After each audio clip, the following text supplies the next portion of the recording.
We're with Bryan and Martin Biron, and guys, to a degree, it's cup or bust. That's what Morgan Rielly says. Hayes, what do you think of that statement from the longest-running Maple Leaf? I love it. Yeah? It's about time someone in that organization finally attacks the goal here, Sarah. Win a Stanley Cup, right? Yeah. It's not about the fact that it's been 50-plus years. We're talking this core. And Morgan Rielly, like you said, has been here a long, long time. So is Austin Matthews, Mitch Marner, William Nylander, John Tavares, Brendan Shanahan at the top. These guys have been here for a long time. They're going to year 9 with that group. And they've won one playoff round. And it's got to be beyond that. It can't just be about playoff success or maybe we can win a couple of rounds. Aim for one single goal. You're good enough to chase it. You get paid enough. You have a lot of talent. Ownership is committed to you over the years. And that's what fans want. They want to believe that that's the goal within the room. And for years, I have found that the players in particular in this city, in Toronto, have been void of doing that. They have, for whatever reason, been afraid to say the word Stanley Cup. Morgan Rielly basically did that. It wasn't a full commitment. He said to a degree, but it's enough for me. And I think it's absolutely imperative that they start having that attitude and chase the ultimate goal. They have to win a Stanley Cup. This group, this city, this fan base certainly deserves it. And if you're not first, you're last, right? That is the great Ricky Bobby. But I think that applies to the Toronto Maple Leafs. And I can tell you from experience, when I was with the Buffalo Sabres, we wanted to just make the playoffs. And we did with Dominic Hasek, and they got to the Stanley Cup Finals. But it wasn't until Chris Drury got to Buffalo, and he's looking around the locker room, he's looking around the weight room, and he says, why isn't there any pictures of the Stanley Cup? That's what we play for. Yes, making the playoffs is great.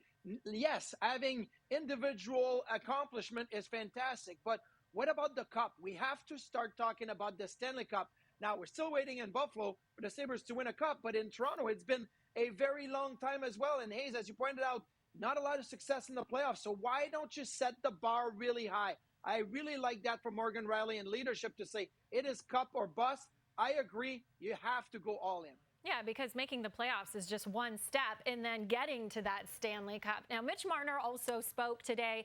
He was asked about his contract, and he simply said, I'm not here to talk about that. Now, that seems very on brand for him. Marty, is it a good or bad sign that Marner isn't even willing to discuss the topic?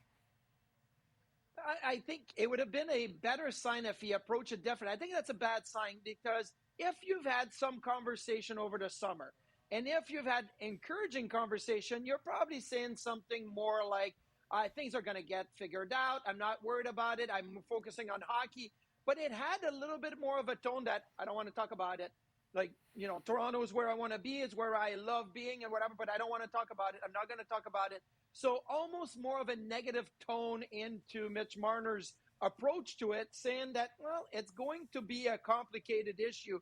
And, you know, maybe in 6 months or in a year from now, we may not be as encouraged or positive about the chance of Mitch Marner staying with the Toronto Maple Leafs. So I understand the approach by a player, but if it had been more positive, it would have spun it a different way. Yeah, it's consistent with the way these star players in Toronto have operated with the contractual scenario year after year after year. Matthews had a similar tone. William Nylander's had a similar tone in the past. I don't understand it. I don't understand why day one you don't get out in front of this because it's not going to go away.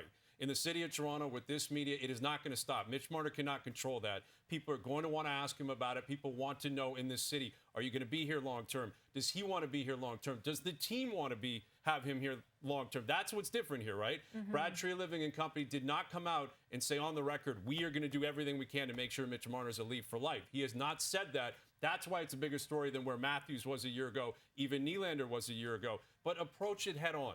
Just be open, be honest, feel like you're breathing easy up there, and it never feels that way with Mitch Marner. I don't understand that approach. It's not going to go anywhere. He knows it because he said it. He's born and raised here. He's lived here his whole life. He should know the way Toronto operates.